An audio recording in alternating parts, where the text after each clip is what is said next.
Nga Domingo, may dakong rally sa Tagum.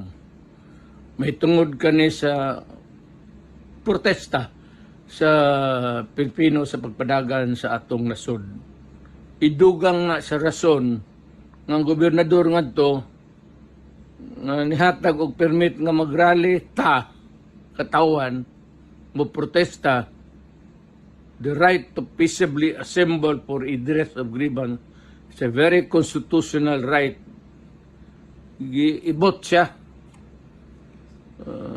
Pugngan ang tao pag, di na maayo.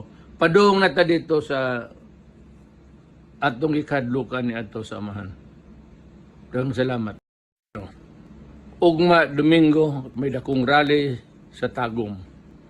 May tungod kani sa protesta sa Pilipino sa pagpadagan sa atong nasod.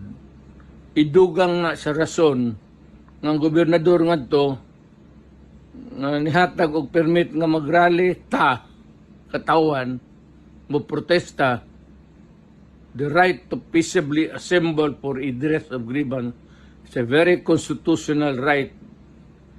Ibot siya. Pugngan ang tao pag di na maayo. Padung na ta dito sa atong ikadlukan ni ato sa amahan. Daghang salamat.